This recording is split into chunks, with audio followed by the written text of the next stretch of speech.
22절 24절 말씀을 본문으로 해서 길이 막히고 문제가 풀리지 않을 때 이와 같은 제목으로 은혜 나누겠습니다. 함께 따라 하시겠습니다. 길이 막히고 문제가 풀리지 않을 때 여러분 우리가 인생을 사노라면 가는 길이 막힐 때가 있어요. 내가 이 문제를 풀려고 애를 쓰고 노력을 하는데 안 풀릴 때가 있어요. 내가 분명히 서울을 가려고 길을 들어섰는데 어느새 부산으로 가고 있는 나를 발견할 때가 있어요. 저기가 길이지! 그리고 달려갔는데 낭떠러져 이를 때가 있어요. 뒤로 자빠져도 코가 깨진다 이런 속담이 있잖아요. 아, 뒤로 자빠지면 머리가 깨져야 되는데 왜 코가 깨지냐고요. 되는 노릇이 없다는 거예요. 응? 더군다나 우리가 힘든 것은 내가 기도하는데 말씀대로 살아가려고 몸부림하는데 왜 이렇게 일이 안 풀리냐는 거죠. 내 마음먹은 대로 안 되느냐는 거예요. 하나님이 내 기도를 들어주시지 않는 것 같아서 서운한 마음이 들고 낙심하게 되고 불평이 나오고 억울하게 느껴지기도 합니다. 왜 내 인생이 이렇게 풀리지 않나? 왜 하나님이 나를 몰라주시나? 하나님 살아계신가? 안 살아계신가? 신앙을 지키는 것이 무슨 의미가 있는가? 기도하는 것이 무슨 의미가 있는가? 그렇게 생각할 때가 있어요. 포기하고 싶어질 때가 있어요. 아, 적당히 살지. 그렇게 내 마음이 흔들릴 때가 있어요. 근데 여러분, 사람의 마음이 한번 흔들리면요, 작은 것에도 무너지게 돼 있어요. 그래서 늘 뒤숭숭해요. 손에 뭐가 안 잡혀요. 살맛이 없어져요. 불행하게 느껴져요. 더 힘들게 하는 것은 뭐냐? 하나님의 뜻이 무엇이냐는 거죠. 하나님에 대한 의문이 생기는 거예요.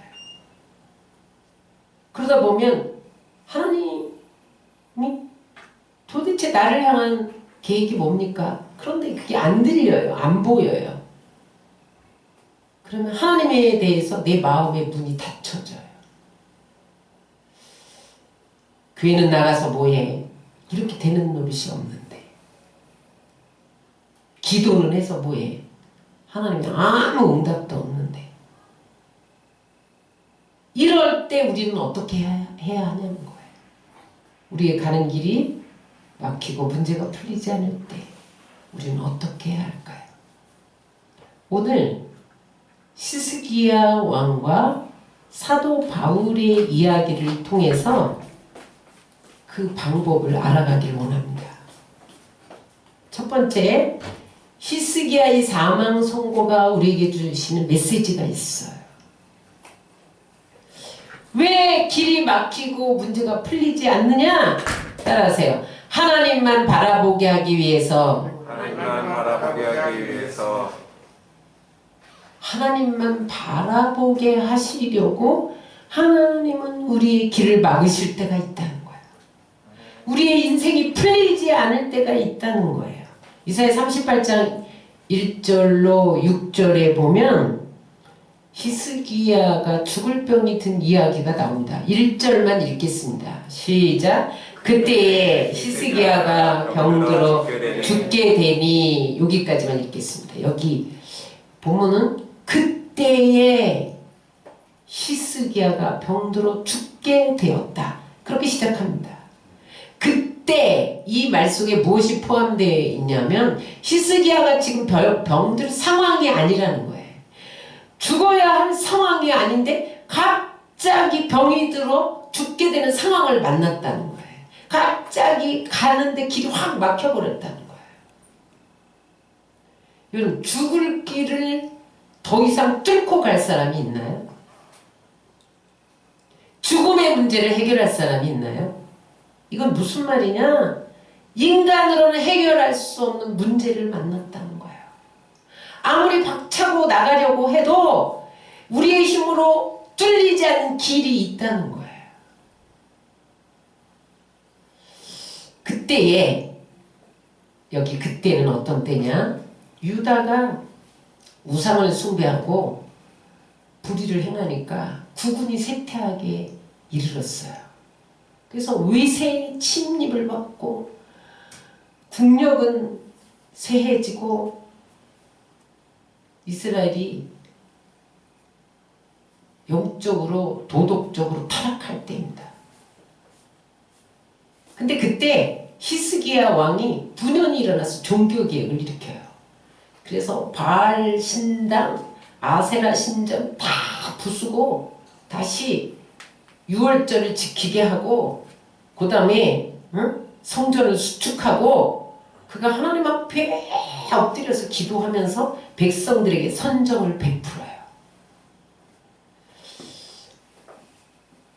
어느 날은 아수르 군대가 쳐들어왔어요. 항복해. 내가 전능한 하나님 의지에 아수르는 너희같이 무능한 하나님이 이길 수가 없어. 조롱하는 편지를 보내요. 그때 히스기야가 그 편지를 가지고 성전으로 나가서 하나님 앞에 기도해요. 그때 어떤 역사가 일어나요? 그 다음날 아침에 아수르 군대 18만 5천이 송장으로 변해요. 그 위대한 체험이에요. 도저히 남유다의 군사력으로 18만 무장 군대, 아수르 군대를 물리칠 힘이 없는 거예요. 근데 기도했더니 하나님이 그냥 한 영을 보내서 그날 아침에 손도 안 대고 이기게 하셨다는 거예요.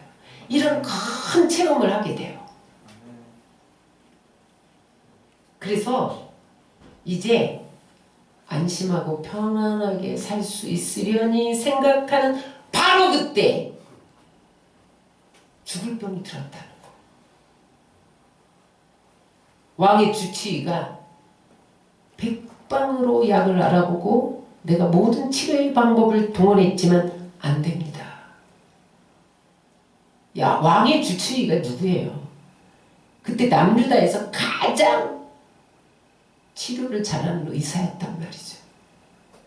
그런데 늘 무슨 문제만 있으면 이사야와 의논하고 이사야를 통해서 하나님의 음성을 듣던 이사야가, 선지자가 더 이상 살 수 없습니다. 유산 정리하시고 다 상속하세요. 집을 다 처치하세요. 최후 통고를 받았는데 그때 나이가 39살이었습니다. 새파란 나이에. 본문이 이 사건을 두고 그때에 라는 말로 표현합니다.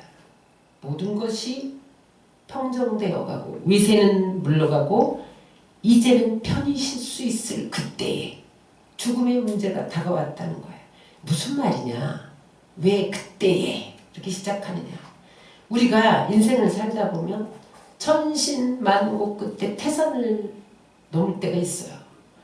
태산을 넘으면 이제 꽃밭이 펼쳐지겠지. 그런데 물결치는 성난 파도가 다가오는 거예요. 그래서 힘을 다해, 죽을 힘을 다해 그 물결치는 바다를 건너면 이제 열매 맺는 과수원길이 기다리겠지. 그런데 우거진 황무지 가시 엉겅퀴가 기다리는 거예요. 이게 인생사라는 거죠. 그것을 그때 이 한마디로 함축하고 있습니다. 근데 왜 이렇게 선한 일을 하는 사람에게 나쁜 일이 생기냐는 거예요. 내가 우상 숭배를 다 근절시키고 하나님 나라를 회복시키기 위해서 애쓰고 백성들을 하나님께로 인도하면서 선한 일을 하는데 왜 나에게 이런 죽음이 다가오냐는 거예요. 죽을 나이도 아닌 39살에.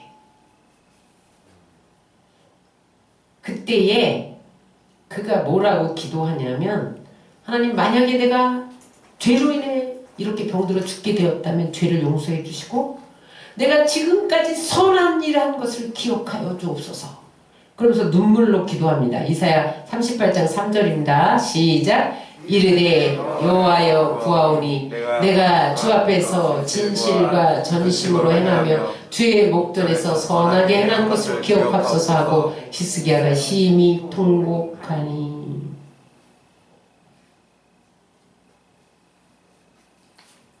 문제 속에 휘말린 히스기야 왕이 오늘날 상처투성인 현대인의 조상입니다. 구원받은 성도라도 늘 웃는 날만 있지 않다는 거예요. 상처투성의 가시밭길을 걸을 때가 있다는 거예요. 갑작스러운 질병, 사고로 가족을 잃어버렸을 때 그럼 그 슬픔을 어디에서 위로받을 길이 있나요? 바로 살아야지 이제. 그렇게 결심한 그 다음날 바로 실패했을 때 그 좌절감을 여러분 어디서 고침받겠어요? 믿었던 사람에게 배신당하고 기만당한 그 울분을 어디에서 보상받을 수 있겠어요? 이게 인생사라는 거예요. 여러분 치열한 인생 경쟁에서 나고자가 돼서 이구석 저구석 밀리고 있다고 느껴질 때 그 수치감, 패배감 그런 것을 어디서 치유받을 수 있냐는 거예요. 이제 성공하면 주님 앞에 충성하고 살아야지. 바르게 살아야지. 그런데 길이 막혀버렸다는 거예요. 그럴 때 여러분 이 당혹감을 어떻게 하시겠어요? 우리 모두는 한결같이 상처받고 살아가는 사람들이라는 거예요. 이 문제가 해결되면 또 다른 문제가 찾아온다는 거예요. 제가 해롤드 쿠시너 목사님이 쓴 왜 선한 사람에게 나쁜 일이 일어나는가 생기는가 책을 읽어봤어요. 결론이 5가지로 요약이 되는데 여러분 이게 우리가 선하게 살아도 고난받는 이유입니다. 우리 한번 다 같이 읽겠습니다. 인생의 모든 고난은 나 혼자 당하는 것이 아니다. 누구나 고난당한다는 거예요. 2번째, 이 땅에 우연한 일은 없다. 지금 이해가 안 되지만 이 고통 가운데 분명한 하나님의 뜻이 있고 계획이 있다. 고난은요 분명히 하나님의 뜻이 있고 계획이 있다는 거예요. 여러분 우리의 길이 막히고 문제가 풀리지 않을 때 거기에서 분명히 하나님의 뜻이 있음을 깨달아야 됩니다. 3번째, 시작. 길을 막으신 하나님은 다른 길을 주신다. 하나님은 슬픔과 기쁨을 번영해 주시며 하나님이 의지하게 하고 하나님 기뻐하는 인격으로 우리를 만들어 가신다. 하나님이 길 막고 못 가 이렇게 하지 않고 다른 길을 열어주시는데 그 열어주시기 전까지 왜 길을 막으시고 문제를 풀어주지 않느냐? 하나님이 기뻐하는 인격으로 우리를 다듬어 가신다는 거예요. 지금 내 안에 하나님만 의지하지 않는 세상을 의지하는 어떤 것이 있는 거예요. 하나님이 기뻐하지 않는 내 성품이 옛사람이 정욕적이고 육신적이고 탐욕적인 옛사람이 내 안에 남아있는 거예요. 그 다음에 이 땅에 있는 모든 사람들은 기쁨만으로 분복을 얻은 자도 없고 슬픔만을 생의 업으로 지고 살아가는 사람들도 다 똑같다는 거예요. 나만 불행한 것이 아니라는 거예요. 4번째, 하나님은 땅의 문을 닫으실 때 하늘 문을 여신다. 한 가지 문을 닫으시면 다른 문을 열고 우리를 초청해 주시는 분이시다. 이 결론에 이르기까지 이분이 어떤 일을 당했냐면 이분은요 천성적으로 착한 사람이었어요. 큰 교회에서 목회도 잘하는 목사님이셨어요. 모든 사람들로부터 존경받는 사람이었어요. 늘 기쁨 속에서 하나님을 찬양하며 살았어요. 그러던 어느 날 자기 아들이 3개월 만에 중병에 걸려서 시름시름 앓는 거예요. 병원에 갔더니 조로증이라는 진단 결과가 나왔어요. 조로증이 뭐예요? 3개월밖에 되지 않은 아이가 늙어간다는 거예요. 늙어가요. 앞으로 10살이 되기 전에 팔순 노인처럼 몸이 늙어간다는 거예요. 그래서 죽게 될 거다. 그때까지 살 수 없다. 그런 진단을 받았어요. 근데 목사님이 하나님 앞에 이렇게 기도하는 거예요. 하나님, 바르게 살려고 몸부림하는데, 착하고 선하게 살려고 하는데, 내가 믿음으로 살려고 하는데, 하나님 영광만 위해서 살려고 다 포기했는데 왜 이런 고난이 찾아왔습니까? 내가 왜 이런 고통을 보면서 살아가야 합니까? 그랬을 때 하나님이 주신 메시지가 4가지였어. 여러분, 사람이 고난을 당하는 것을 누가 좋아하겠어요? 다 기쁨으로 살아가기를 원하죠. 그런데 하나님도 우리가 기쁘게 사는 것이 하나님의 뜻이에요. 인생으로 근심하게 하는 것은 하나님의 뜻이 아니라고 했어요. 그럼에도 불구하고 왜 곤고한 날을 허락하시는가? 누가복음 12장 19절에 저 부자 청년처럼 될까봐 그러신다는 거예요. 예수님이 소개한 어리석은 부자를 보십시오. 다 같이 읽겠습니다. 내 영혼아, 열에 쓸 물건을 많이 쌓아두었으니 평안히 쉬고 먹고 마시고 즐거워하자. 우리에게 늘 형통한 날 팡팡 열리는 길만 있고 모든 문제가 풀려서 형통하기만 하면 큰 소리치며 내 힘으로 살다 자만하게 된다는 거예요. 그러면서 뭐라 그래요? 평안히 쉬고 먹고 마시자. 이건 짐승이 살아가는 방법이잖아요. 그죠? 먹고 마시고. 육신만 하는 짐승으로 전락할까봐 하나님이 우리에게 가는 길을 멈추게 하고 닫아버리고 문제를 풀어주지 않으신다는 거예요.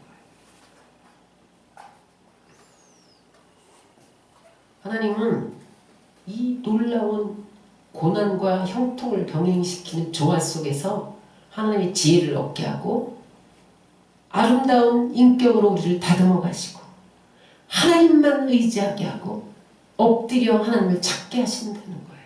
아멘.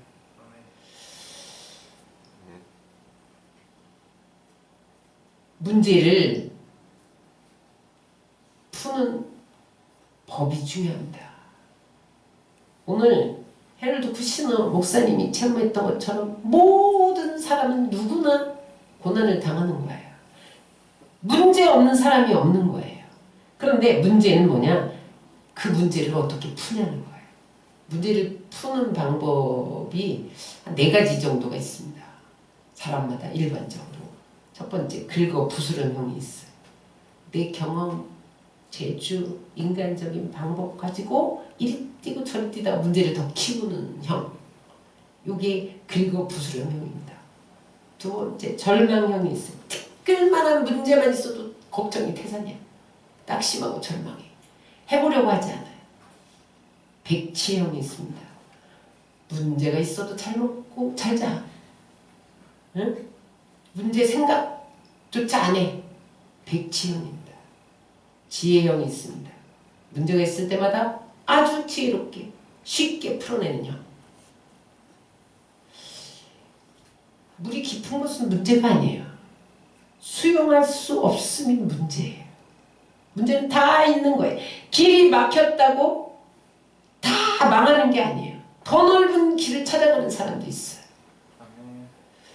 똑같은 햇빛을 받고도 건강한 나무는 싱싱하게 더 자라는데 병든 나무는 더 시들시들 빼들빼들 말라서 죽잖아요. 히스기야는 어떤 방법을 택했냐는 거예요. 히스기야는 왕이잖아요. 남유다에서 가장 잘 치료하는 의사가 주치의잖아요. 그런데 그는 더 유명한 의사를 불러와 외국에서 불러와 그렇게 명령하지 않았다는 거예요. 절망하지 않았다는 거예요. 왜 내게 이런 일이? 불평하지 않았다는 거예요. 어떻게 했어요? 따라하세요. 기도하기 시작했습니다. 기도하기 시작했습니다. 하나님이 우리에게 문제를 푸는 열쇠를 주셨어요. 아멘. 따라하세요. God is the key. God is the key. 하나님이 인생을 여는 열쇠예요. 따라하세요.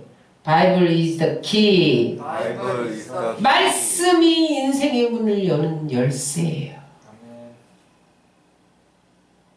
언약의 열쇠는 기도고 말씀이에요. 네. 히스기야를 보세요. 어떻게 기도했냐? 38장 2절로 3절에 보니까 얼굴을 벽으로 향하여 눈물로 기도했대요. 2절 3절 읽겠습니다. 히스기야가 얼굴을 벽으로 향하고 여호와께 기도하여 이르되 여호와여 구하오니 내가 주 앞에서 진실과 전심으로 행하며 주의 목전에서 선하게 하는 것을 기억하옵소서 하고 히스기야가 심히 통곡하니 벽은 좌절을 상징합니다. 절망을 상징합니다. 벽에는 문이 없어요. 밖으로 나갈 수가 없어요. 다른 길이 없다는 거예요. 문을 열어야 나가지. 하나님 위에 다른 길이 없다. 내게 전혀 다른 길이 없다. 예수님 위에 다른 길이 없다. 그런 고백으로 벽을 향했다는 거예요. 절망의 벽에 다다랐을 때 모든 문이 닫혔을 때 하나님을 바라보기로 작정했다는 거예요. 그 벽은 성전을 향한 벽이에요. 내가 지금 성전에 나가서 사내리 군대 18만 5천이 쳐들어왔을 때 성전에 나가서 엎어졌더니 하나님이 18만 5천을 하루아침에 성전으로 만들어버렸어. 그 체험을 한 히스기야가 성전에 엎어지고 싶었어요. 몸을 움직일 수가 없는 거예요. 그러니까 지금 성전을 향하여 벽을 향하여 기도하기 시작했다는 거예요. 따라하세요. 세상 방법 바라보지 않고 세상 방법 바라보지 않고 성전에 계신 하나님 바라본다. 다니엘이 포로로 끌려가서도 하루에 3번씩 성전을 향하여 기도했잖아요. 내가 바벨론 국무총리 이거 의지하지 않고 난 하나님을 의지한다. 따라서 신앙삶의 중심은 성전이다. 팽이 놀이를 하다 보면 우리 어렸을 때 얼음판에서 팽이 쳤거든요. 중심이 흔들리면 그 팽이는 오래 돌지 못해요. 이렇게 쓰러져요. 왜 우리의 인생이 흔들릴까요? 믿음의 축을 잃어버렸기 때문에 그래요. 여러분, 우리의 인생이 왜 그렇게 불만스러워졌을까요? 내 생의 축인 예수님이 보이지 않기 때문에 그런 거예요. 말씀의 축을 잃어버리고 성전의 축을 잃어버리면 우리의 인생이 비틀거리고 흔들리기 시작한다는 거예요. 능력의 삼각형이 있어요. 따라하세요. 교회 중심, 말씀 중심, 예수 중심. 이 사람은 비바람이 몰아쳐도 흔들리지 않습니다. 우리의 삶이 흔들린 것은 성전의 축을 잃어버렸어. 거기에 흘러나오는 생수, 은혜, 말씀의 능력, 그런 것들을 잃어버릴 때 우리의 인생이 흔들리기 시작해요. 길이 막히는 이유는 하나님만 바라보지 않았기 때문에 그래요. 뭘 바라봤어요? 돈을 바라봤어요. 세상을 바라봤어요. 인기를 바라봤어요. 명예를 바라봤어요. 세상 것으로 채우려고 바쁘니까 하나님이 막아놓고 하늘을 바라보게 하시는 거예요. 막아놓지 않으면 하늘이 안 보이니까. 예수님이 안 보이니까.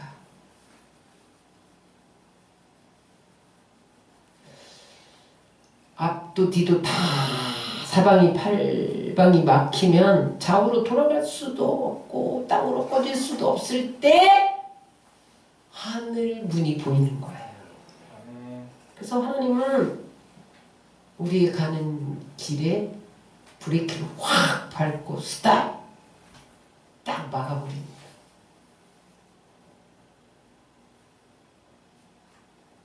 여러분, 우리가 태양을 등지고 걸어가면 언제나 그림자가 앞에 드리워져요. 그런데 내가 태양을 향해 가면 그림자가 뒤로 물러갑니다. 여러분 인생에 가는 곳마다 슬픔의 그늘이 드리워지고 문제의 그늘이 드리워지고 벽이 가로막고 있다면 지금 태양을 바로 보고 있지 않고 세상을 보고 있기 때문에 그래요. 주님 바라보시기 바랍니다. 믿음의 주요 온전케 하신 예수를 바라보라. 전능하신 하나님을 바라보세요. 여러분 전능하지도 않으면서 세상을 바라보면 어떻게 문제가 해결되겠어요? 인생의 표대를 바라보시기 바랍니다. 그래야 할 때 그림자는 뒤로 물러가게 돼 있어요. 여러분 히스기야가 세상 방법 동원하지 않고 하나님 앞에 엎어져 기도했을 때 어떤 역사가 일어납니까? 이사야 38장 5절 6절을 다 같이 읽겠습니다. 내가 내 기도를 들었고 내 눈물을 보았노라. 내가 내 수완에 15년을 더하고 너와 이 성을 아수르의 왕의 손에서 건져내겠고 내가 또 이 성을 보호하리라. 불가능이 가능해졌잖아요. 죽음의 문제를 어떻게 해결해요? 불가능한 거잖아요. 그게 가능해졌어요. 고난이 변해서 기쁨으로 변했잖아요. 죽음이 변하여 부활로 바꿔진 것을 믿으시기 바랍니다. 길도 열리고 문제가 해결된 것을 믿으시기 바랍니다. 두 번째, 사도 바울의 로마로 가는 길이 막힌 이야기가 우리에게 주는 메시지는 뭐냐는 거예요. 따라하세요. 하나님의 때와 섭리를 알게 하려고.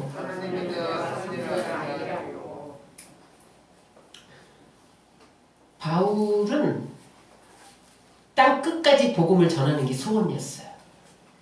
근데 그때 땅 끝을 서바나로 여겼어요. 오늘날의 스페인인데. 그래서 내 땅 끝까지 가서 복음을 전해야 하리라.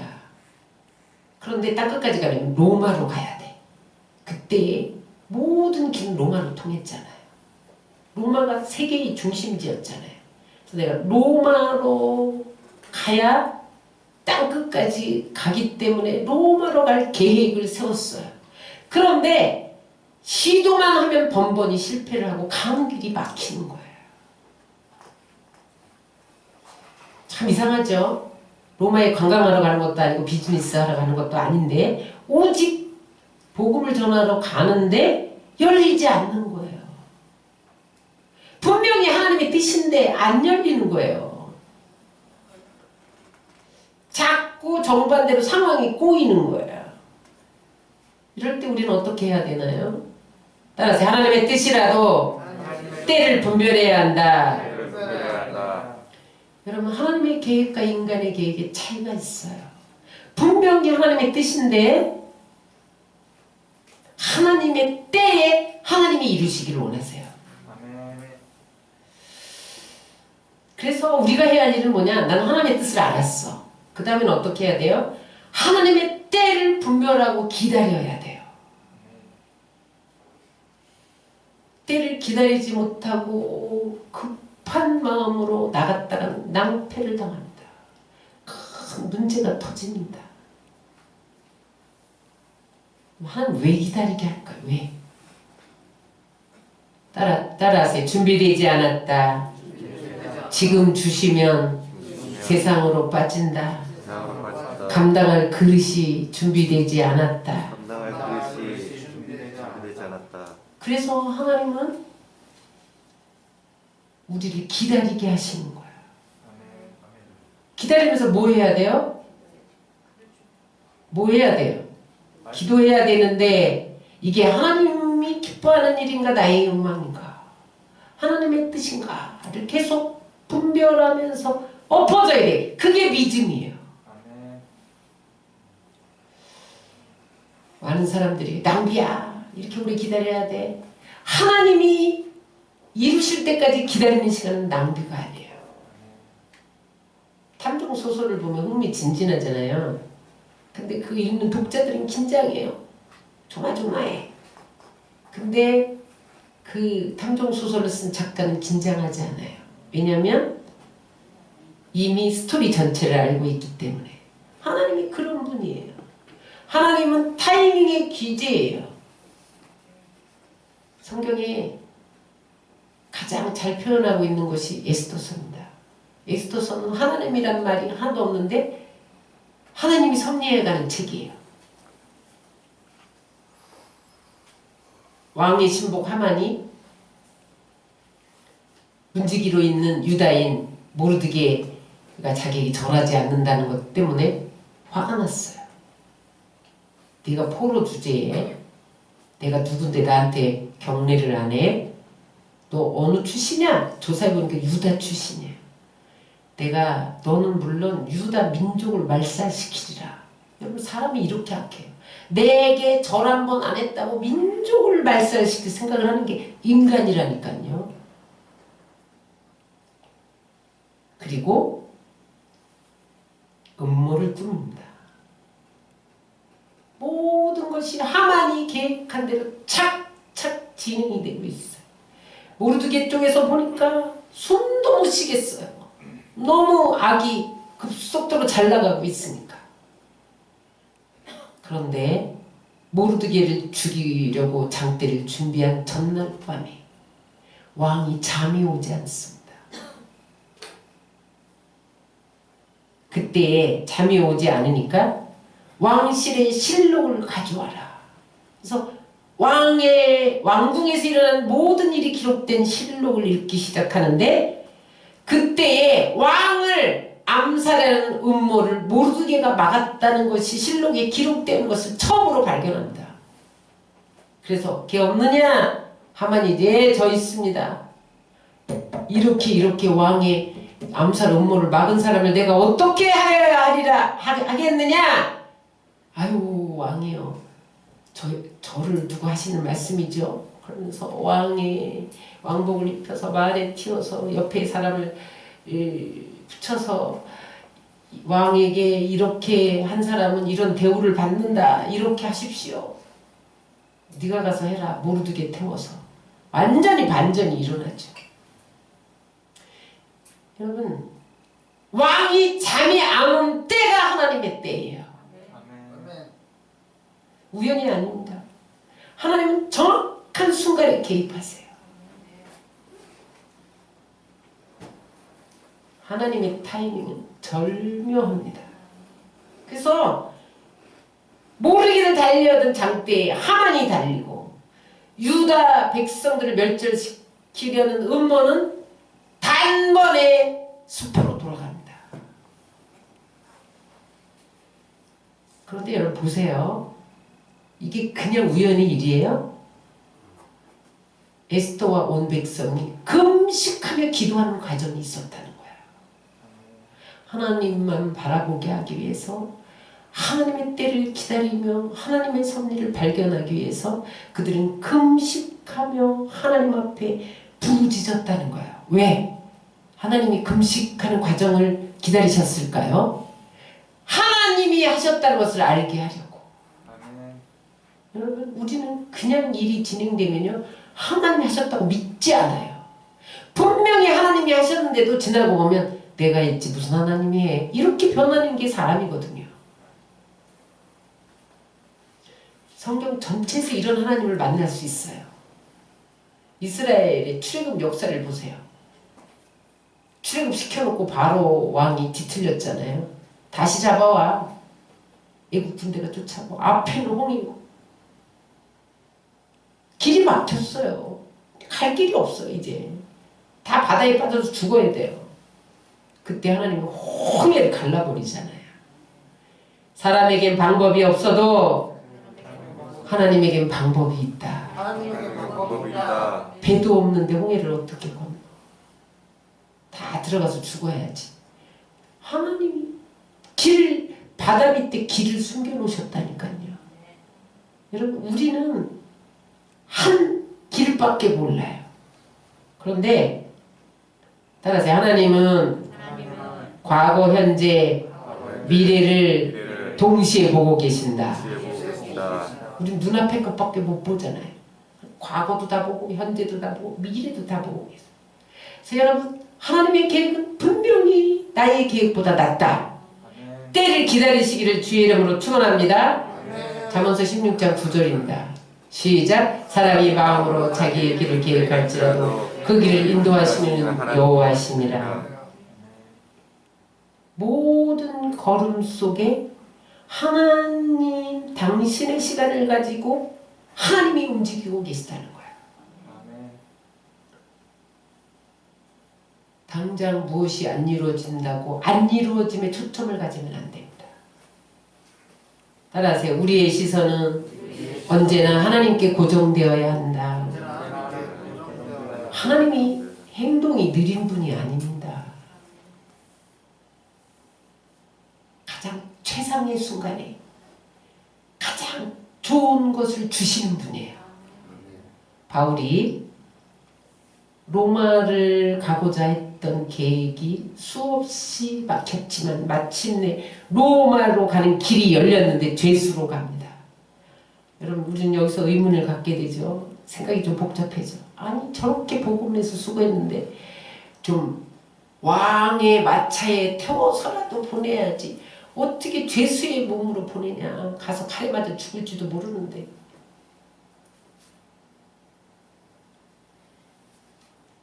그런데 그게 가장 좋은 방법이에요. 왜냐하면 바울이 유대교에서 개종한 이후에 유대 동족들이 바울의 신변을 노리면서 죽이려고 암살단을 만들었어요.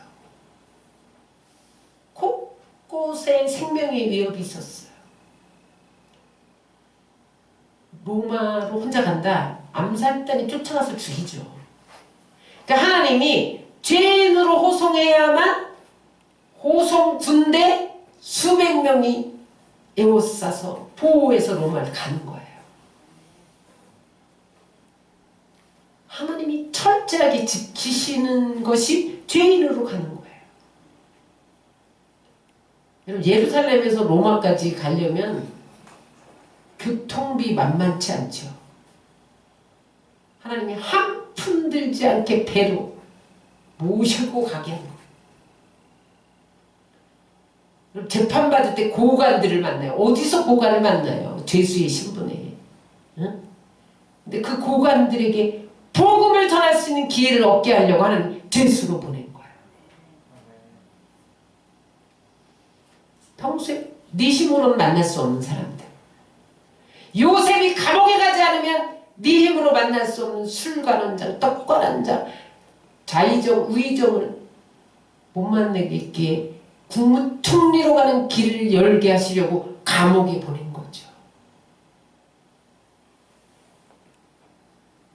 여러분, 바울의 로마행은 바울이 전혀 생각지 못했던 하나님의 방법으로 갑니다.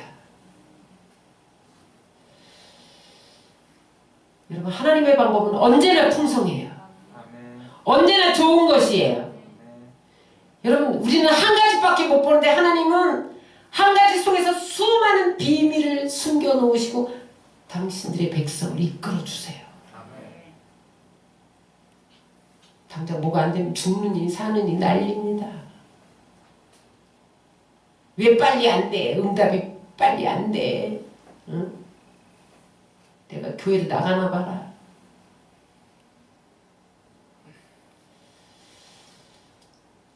중요한 것은 우리의 때가 아니에요. 하나님의 뜻이 하나님의 타이밍에 이루어져야 돼요. 여기 헬라어로 카이로스가 하나님의 때거든요. 그 뜻은 뭐냐면 엄마가 아이를 잉태했는데 만삭이 됐어. 내가 나오지마 배를 움켜쥐는데 애가 밀고 나와 때가 차니까. 이게 카이로스예요. 하나님의 때가 되면 내가 안 이루어져야지, 안 이루어져야지. 근데 이루어진다는 거예요. 아멘. 여러분, 모든 상황이 무르익은 때, 최적의 상황이 된 때, 그게 하나님이 이루어 주시기 가장 좋은 때인 거예요. 그래서 신앙은 기다림입니다. 그래서 사도행전 28장 16절 이후에 보면 드디어 바울이 로마로 들어가요. 높은 고관들과 백성들에게 복음을 전할 기회를 얻는 장면이 나와요. 바울의 소원이 이루어졌어요. 여러분 기억하세요. 바울의 소원이 이루어지기까지 수없이 길이 막혔던 것을 기억하세요. 거기서 그는 하나님의 섭리를 깨닫고 하나님의 때를 기다리는 훈련으로 말랑말랑해졌을 때 하나님이 팡 길을 여신 것을 믿으시기 바랍니다. 아멘. 하나님이 지금 막고 계셔도 그 시대가 어려워도 하나님은 카이로스의 시간을 준비하고 있다는 것을 믿고 여러분 주님만 바라보시길 주의 이름으로 축원합니다. 아멘. 오늘 히스기야와 바울의 로마로 가는 길이 막혔던 이야기들을 통해서 우리에게 더 적용한다면 어떤 것을 적용할 수 있을까요? 왜 하나님은 우리의 길을 막고 서서 문제를 풀지 못하도록 하시는 걸까? 하나님 그렇게 좋으신 하나님이고 전능하신 하나님인데 따라하세요. 연단하시려고. 광석은 용광로 속에 들어가야 불순물을 제거하고 순금이 됩니다. 여러분 우리 인간은 광석과 같아서 불순물 투성이에요. 하나님이 그냥 쓰실 수가 없어요. 탐욕적이고 정욕적이고 육신적인 나의 불순물을 고난이라는 용광로 속에 넣어서 제거한 후에 정금되어 쓰시려고 하나님이 우리의 길을 막고 문제를 풀지 못하게 하실 때가 있다는 거예요. 두 번째, 하나님께 뿌리 내리기 위해서 그렇게 하신다는 거예요. 시련이 오면 우리가 흔들립니다.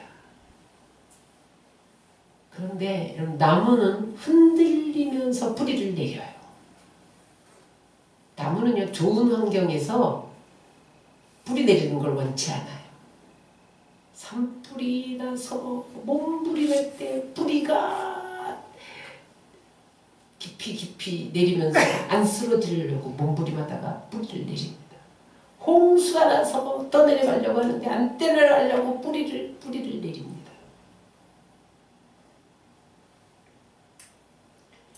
거센 폭풍에도 견디는 나무는 이미 많이 흔들려 본 나무예요. 흔들려 본 나무는 뿌리가 강합니다.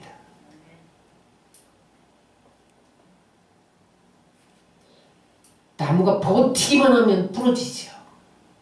우리는 버티다가 뿌리째 뽑힐 때가 있어요.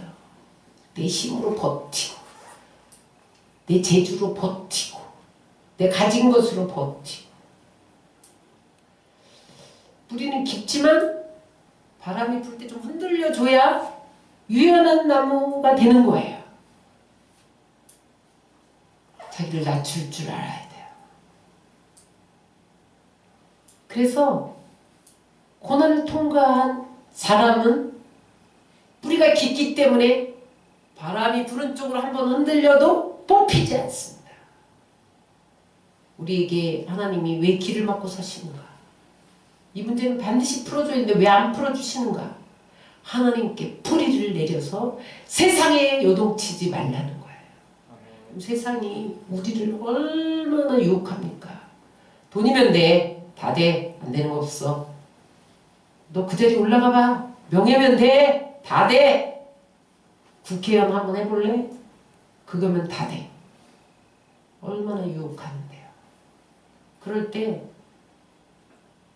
하나님께 뿌리내지 못한 사람은 하나님 집어던지고 갑니다. 그래서 하나님이 길을 막고 우리로 하여금 하나님께 뿌리내리도록 바람을 보내고 폭풍우를 보내는 거예요. 산불을 보내는 거예요. 우리나라에 지금 산불이 계속 일어나고 있어서 피해가 많은데 나무 편에서는 좋은 겁니다. 우리 깊이 뿌리를 내리는 거예요. 마지막 세 번째, 우리의 가치를 업그레이드하기 위해서 하나님이 우리의 가는 길을 막고 문제를 풀어주지 않으실 때가 있습니다. 강원도 가면 황태 말리는 것을 볼 수가 있는데 겨울에 가야 볼 수 있어요. 근데 여러분, 동태, 명태, 황태가 다 똑같은 물고기죠? 동태는 싸요. 명태도 싸요. 황태는 비싸요. 왜 그런지 아세요? 추운 겨울에 수개월 동안 얼었다 녹다 얼었다 녹다 그러면서 전혀 동태와 다른 색깔을 내고 맛을 내는 거예요. 그래서 황태가 비싼 거예요. 가치가 더하기 때문에. 우리에게 오는 고난은 우리의 가치를 더해주기 위해서. 언제까지 얕은 물가에서 팔짝팔짝 놀래? 어? 좀 깊은 곳, 좀 깊은 맛 좀 내봐라. 언제까지 홀딱 뒤집고 그럴래? 한결같아봐라 좀. 하나님은 우리를 원숙하게 하려고 가는 길을 막을 때가 있습니다. 문제를 풀어주지 않을 때가 있습니다. 성경의 모든 하나님의 사람들은 그렇게 한결같이 가치를 더하기 위해서 고난을 통과한 사람들이에요. 모세가 40년을 미디안 광야에서 그렇게 통과했기에 그가 이스라엘의 영도자로 사용될 수 있었고, 다윗이 10년 동안 광야에서 사울의 칼에 쫓기면서 고난당했기에 그가 이스라엘의 위대한 왕으로 준비될 수 있었고, 요셉이 감옥에서 노예 생활로 13년 동안 그렇게 고난당했기에 애굽의 국무총리로 세워질 수 있었던 거예요.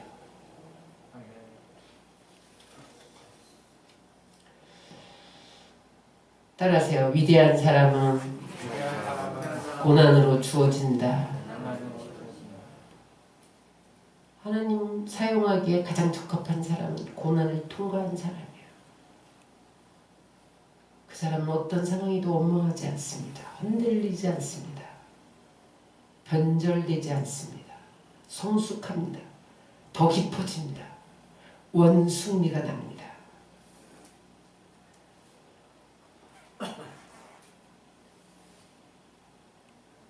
왜냐하면 얕은 꾀를 갖고 살아가면 잘못 분별하게 돼요.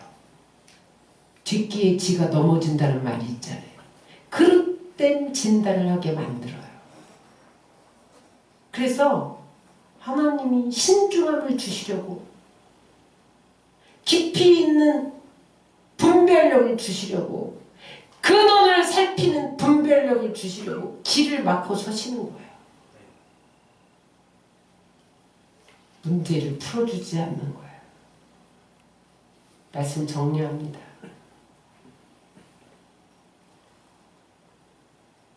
여러분들의 가는 길이 막히고 꼭 풀려야 할 이 문제가 풀리지 않아서 몸부림하는 사람이 있다면 세상 바라보지 말고 하나님 바라보세요.